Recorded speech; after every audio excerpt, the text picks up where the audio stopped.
It is day 76 of the national emergency. Are you still hanging in there? I miss you. You know who I miss? Kind of weird, really, but I miss standing in line. I miss standing in a line and talking to people. Now, nowadays more than ever, we find ourselves standing in a lot of lines, but we're really not talking to each other. You know, well, first of all, Kate has been on a mask jag, right?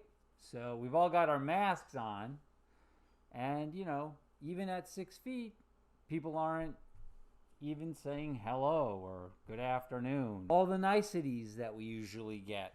Today we're going to talk a little bit about that function and that form.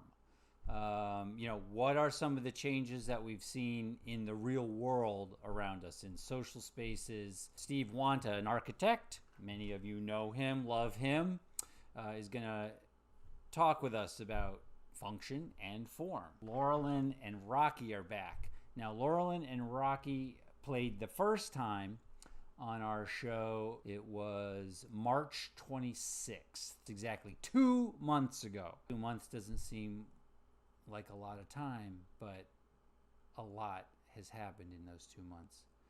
First, we're going to revisit this awesome song that they sang for us, called "Talking Like You." Two tall trees or two tall mountains, I forget. Awesome song, and then we're going to check in with them toward the end of the show. So once again, enjoy it. In between two tall mountains, there's a place they call lonesome. Don't see why they call it lonesome. I'm never lonesome when I go there.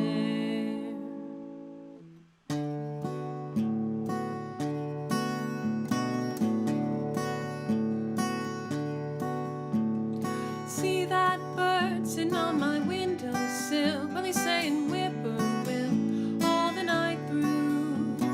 See that brook running by my kitchen door, well, it couldn't talk no more if it was you. Up that tree there's sort of a squirrel thing, sounds just like we did when we were quarreling. In the yard I keep a pig or two, they drop in for dinner like you used to do. I don't stand in the need of company with everything I see, talking like you. Up that tree there's sort of a squirrel thing, sounds just like we did when we were quarreling. You may think you left me all alone, but I can hear you talk without a telephone. I don't stand in the need of company with everything I see, talking like you. I don't stand in the need of company with everything I see, talking like you. See that bird sitting on my windowsill, while he's saying whippoorwill all the night through. Just whippoorwill all the night through. In between two tall mountains, there's a place they call lonesome. Don't see why they call it lonesome. I'm never lonesome, now I live there.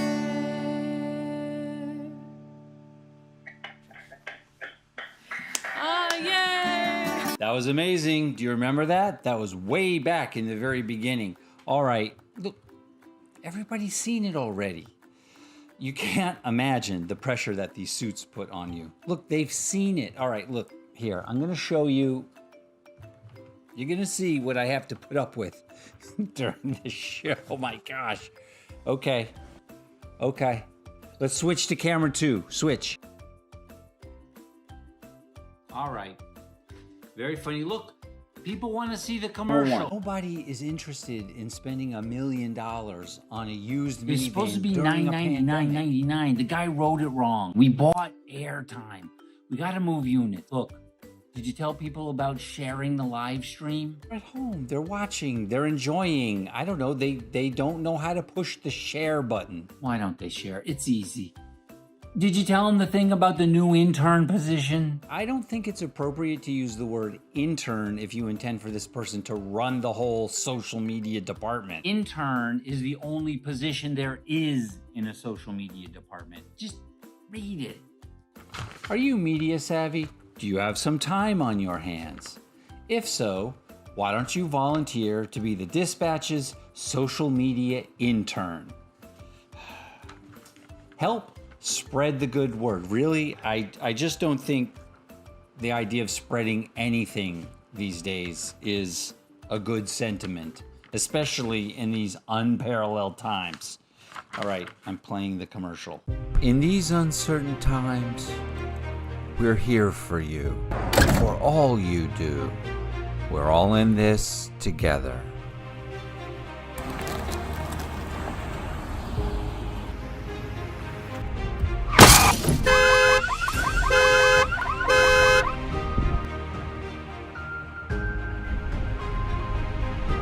You've got mirrors, you've got front door and back door that leads to interior, exterior. Back wiper, that'll wipe you. Hi, Mom.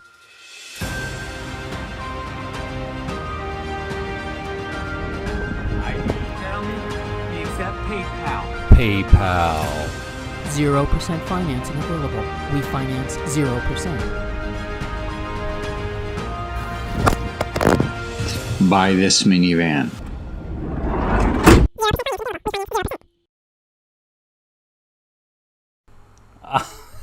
I'm telling you guys, interns selling the minivan, I don't know. We got to have a station meeting soon. But anyway, as we mentioned at the top of the show, we're talking a little bit about function and form tonight as things are rapidly changing around us. Now, most folks don't think of architecture, even in New York City, until they're standing literally in front of the Flatiron Building. But as Steve Wanta will tell you, architecture and design are literally all around us. So let's bring Steve in right now. There he is. Hi there. Hello, Steve. How are you? Just dandy. Steve, you have the most impressive background and a real background, I have to say, of anyone that we've ever had on this show. So, Steve, tell everybody first, where geographically are you? So we're on Crosby Street on the east side of Soho, and it's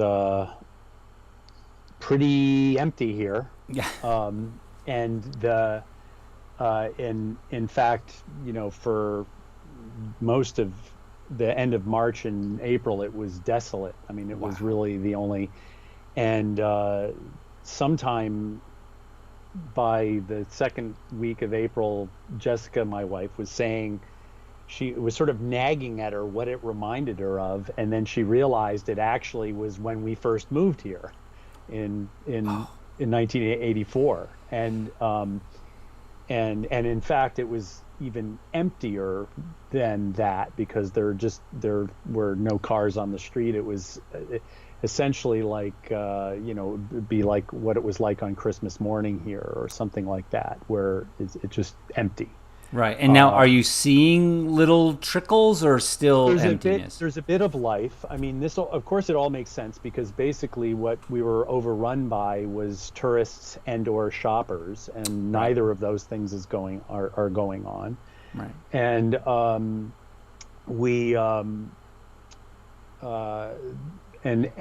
so what's happened is that the weather's been very nice, so people have been strolling down the street.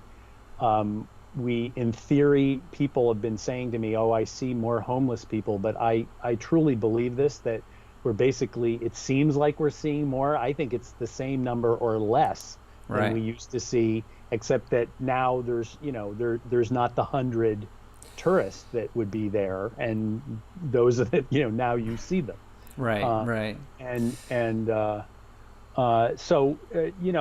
if not right where we are, but sort of surrounding us, some of the restaurants are opening, they're doing takeout, but they're also starting to do, with the nice weather, they're selling cocktails right out to the street, which is a really interesting. I'm not even sure it's an entirely legal enterprise, have to do with the drinking laws, but at any rate, many of them are doing it. Are happening. Okay, so before we get into this a little bit deeper, I just want to roll this little slideshow of some photos that we looked at last night. Here we go.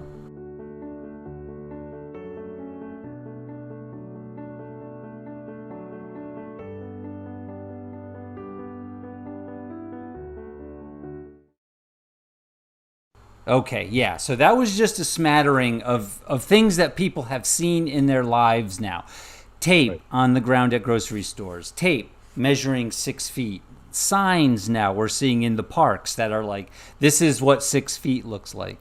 So just thinking kind of in a function and form, what do you see, Steve, when you see these sort of knee-jerk reactions? Well, it makes sense. I mean, and part of it is that we're not getting any national, direction effectively for any of this. And so everybody's sort of, left up to their own devices to a degree. Obviously in New York State, Cuomo's been pretty active, and there's more of a sense of there being some set of protocols that one should follow, but really they are to a degree knee-jerk reactions, and people are trying to figure out something, and it's impressive. I mean, there's a few restaurants all over, but even near us, that have never really closed, or they only closed a week or two and were open for takeout, and they had to come up with a way of dealing with people queuing and all of that, right? So I think that it's all of this is there's a lot more that is going to evolve, and I mean, it sort of goes beyond. I was talking to somebody earlier today about sort of setting up a better home office, because they realize that they're actually going to be at home for another 2 months at least, right? Maybe till Labor Day or after, right? And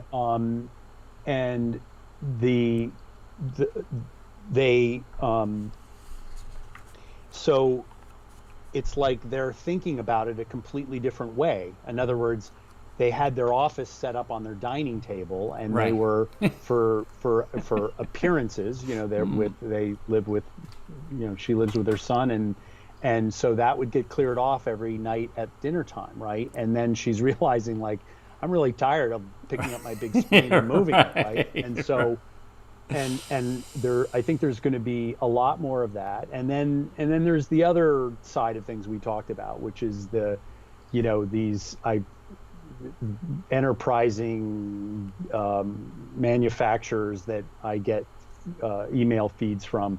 They're showing plexiglass partitions being put up, almost like it's like an office cubicle, except that now that clear partition goes to the ceiling. Right. And right. So in our social spaces, we're dealing right now with this provisional, whatever people can throw at it that says keep some distance. That's basically everybody's game plan. Whatever we were, a restaurant or a coffee shop or a Staples, we got to get people to keep some distance. And now what you're saying is, through people's homes, this notion of the office is settling into their private home, but some people are still trying to kind of hoopty the old office. Yeah, that's going to be really interesting to see how it evolves, because I think that there already was this big move that's been going on for years about back office space, and even sort of back office space, and even escalating what that the definition of that is, and because of real estate costs of moving them to, Jersey City or wherever, but outside of Manhattan, let's say. And the fact is that at some level, all of those people are now working from home, right? And so now, and I think that part of it is that the home workspace is going to be more of an issue. I think another big factor is that if this reappears at the end of this year, and they still don't have a vaccine and whatever, then that's even going to, kind of double down. It's going to reinforce that, right? And what's, and I thought about this more since our conversation last night, which is that people will have their offices in their home, and one of the big concerns about that from the bosses is going to be, they're goofing off, right?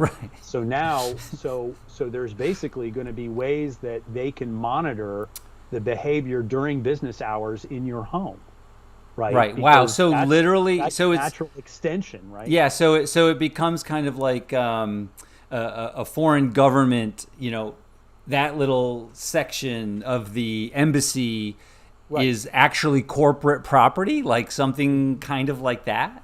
Sort of. I mean, at some level, certainly as far as, being under observation and all of that, because that seems to me to be a kind of a natural extension of where things are at.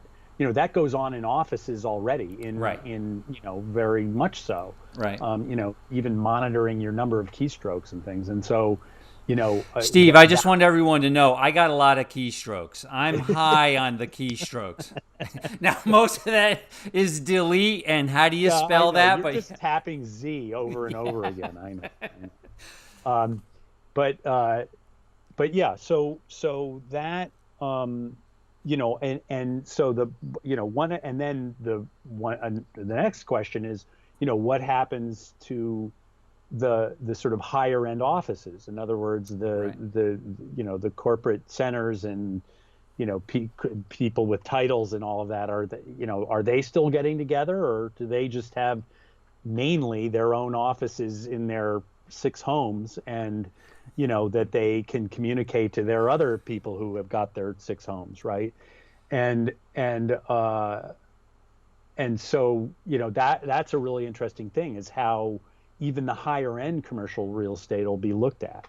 Well, but isn't that a huge part of how New York City is divided up? I mean, yes.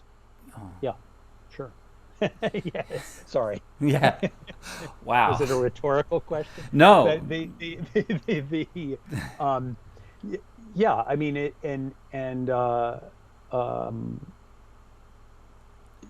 so you sort of, if you extrapolate this across the whole situation, it's is that going to really change? Like, in other words, the commercial occupancy, and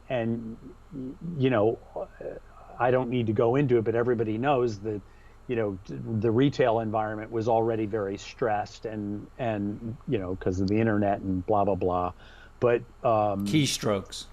Yes, right. but it I think that there's just in terms of bricks and mortar, there's going to be even more of a change potentially. So then one last question, and this was our big question last night. Yeah. What happens to the cities? Yeah. Well, your actual question is the more specific last night, which is that are they seen as dangerous? Right. And I think initially, the idea is that they're dangerous because you're more likely to get ill, you're more likely to pick up something there, right? Right. But the fact is, and as I said, it's just like, what, when Jessica and I got here, the city was way more dangerous. And you know what? It was a lot more interesting, and there was also a lot more space for creative people, for because they could afford to be here, for one thing. Mm-hmm. And I mean, now unfortunately, part of this is that a lot of those people, they're working in, they're film production, or or other theatrical things, or they're working and the problem is that that's already been sort of decentralized, right? Because what then makes this place different than Detroit? In fact, maybe Detroit's more interesting. Right. Right. Yeah, interesting. Wow. And there's not restaurant jobs. Yeah. Well, that's that whole thing. That was the whole support. Everything that you're saying about the creative class, should numbers begin to even out again like they were back in the 80s. Yeah. But almost everything you're saying about the creative class has to do with people gathering, whether it's their audience or, like you said, their bread and butter from the restaurant jobs. Right. Yeah. Oy. All right. Well, thank you, Steve, just for taking some minutes and just getting our heads around some of this stuff. And definitely I want to come back as more time goes and, please catch us up on what's going on. Anytime. All right. Okay. Thank you, Steve. Have a great night. Good night. Give Jess a big hug. I will. Talk to you.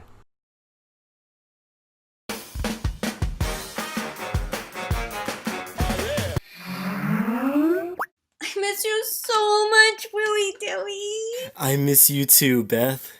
Oh my god, you guys are so mushy. You know you can do this in a private chat, right? No, I miss you too, Liv. I'm so excited that my best friend and my boyfriend are in the same place. Kind of. And me. Oh yeah, hi Lucas. I'm just saying you don't see me and Lucas all over each other. Yeah, right, because even when we're in the same room, we don't do that.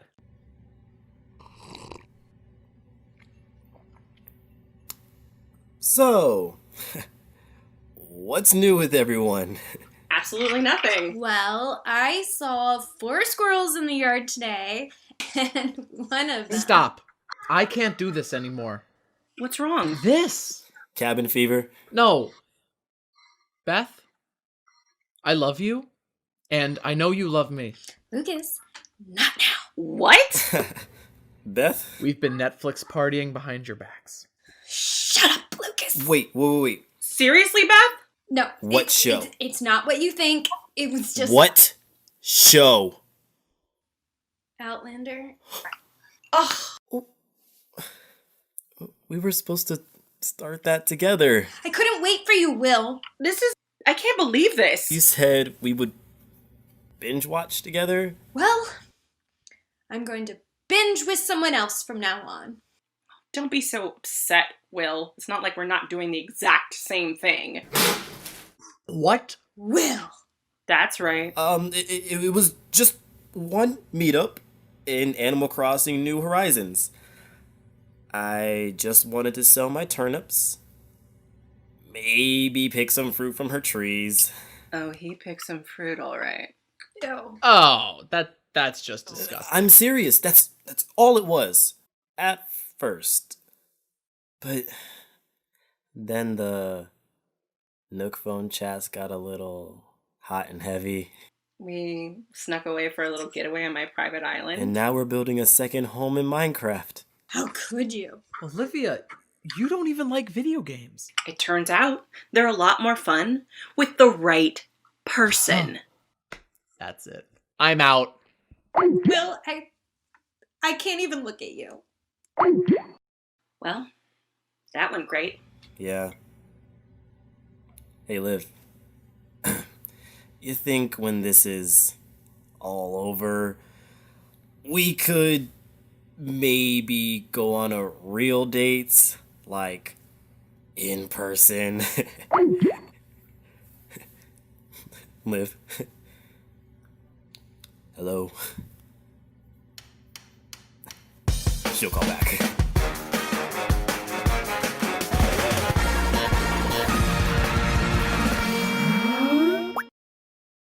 Yes, that keeps getting funnier every single time that I watch it. And believe me, we've got more coming your way. All right.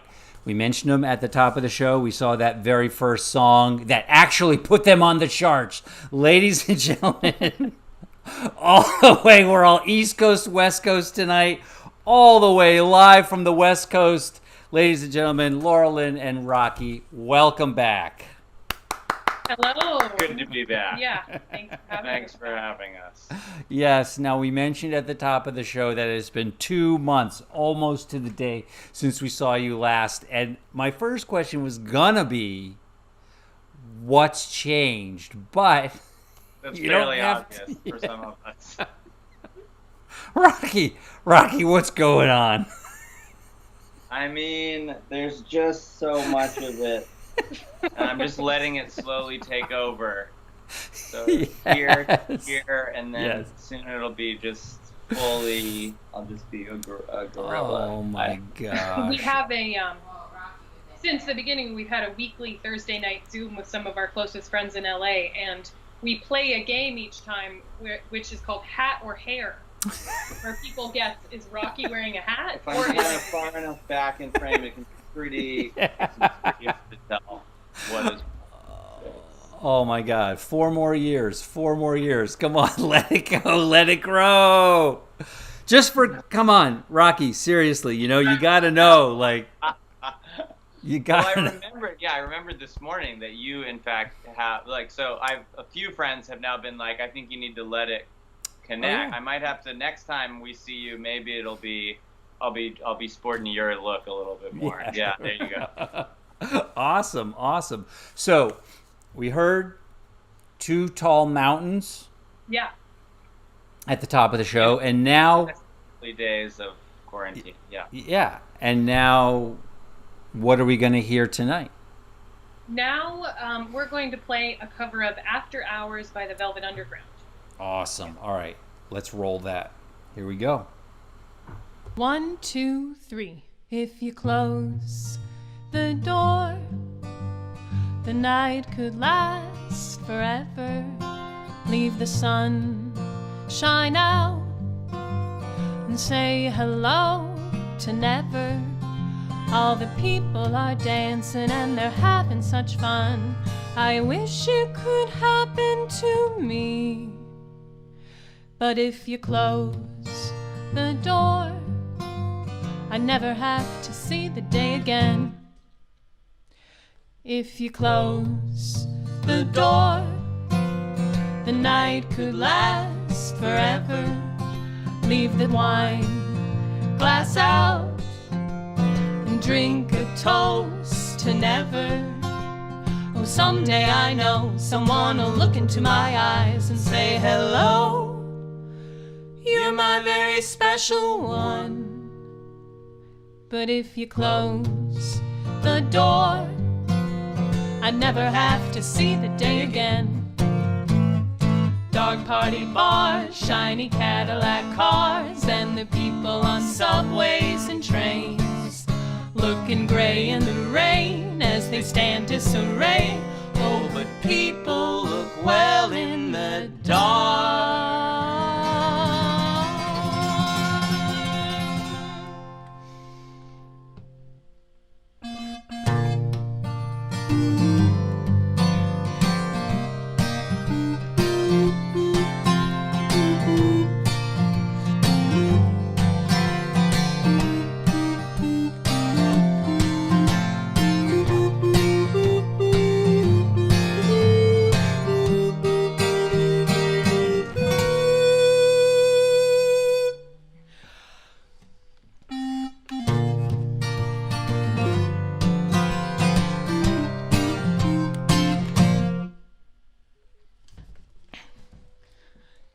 If you close the door, the night could last forever.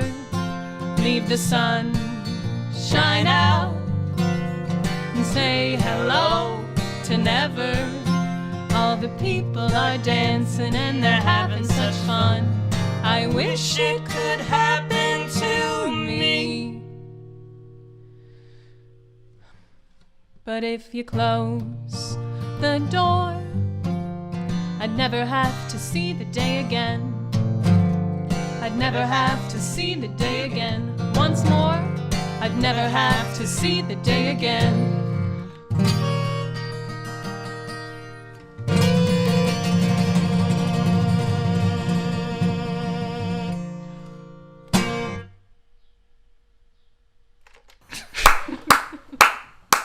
Yeah. You know, you guys are setting a very high bar for yourselves for your third time. Ask about the saxophone. What do you want to know about that saxophone? Is that some crazy thing you invented? It was a very late edition. We added that last evening. Yeah, I even though I played saxophone in the middle school band, marching band to try, because if you joined marching band, you didn't have to do PE. So I learned saxophone, but I couldn't relearn it in 12 hours. So I did my best. Yeah, that was magnificent, and it's a fancy looking saxophone. I as well played. I morphed from clarinet to saxophone. Yeah, I took all the uncoolness and brought it with me, and I was equally bad. Yeah. So that's an electronic saxophone? Yeah, it's a genuine relic from the 80s. It's a Casio digital horn, DH100. Gosh, Casio. And I have big plans for that thing, but this is our first public use of it. Yeah. Well, we are honored. So, why that song? What brought you to that song? I guess I feel like we've been gravitating towards songs about sort of loneliness or being cut off, but that aren't, that have sort of a sense of humor or something. I guess. Yeah. Does that sound about right? Like. And a sax solo. And in our telling. It was. We were like, we've got to stretch it out. It's only 2 minutes long. What can we do to add some more time to this song? Sax solo. Yeah. Sax solo. Well, next time we come, why stop at 5, 7, 10 minutes? Let's go. Epic recording. Careful. Yeah, be careful. Careful. And I'll have that much more time to master. Awesome. Well, thank you again for taking some time. That was lovely. We always love having you on. Thank you so much. Yeah, right. It's really fun. You guys be safe, and we'll talk again soon. Sounds good. All right. Bye. Take it easy. Bye-bye. Fantastic. Very talented. All right. A little function, a little form, a little just taking a moment right now and looking back to just over 2 months ago when all of this began, and also wanting to just take a quick moment, close our eyes, and remember to help strengthen everybody who needs a little strength. Just send it out their way, through the head, through the heart. Now, we got a couple of great shows next week. Tom LaFleche has been working on a thing called Working From Home. Maybe I should put him in touch with Steve. He doesn't like working from home too much. And actually, I don't know if Kate knows this, but Babs makes a little cameo in that video. That's going to be amazing. And then I received this. We're talking about hair and beards. Craig Oswald, this gave me an idea. We're going to check in with none other than Steve Dimmick, high-end hair and makeup, and see what he's got to say about what all these guys are going through. All right. Have a wonderful, restful, safe weekend. Hunker, hug, haven, and we'll see you on Tuesday.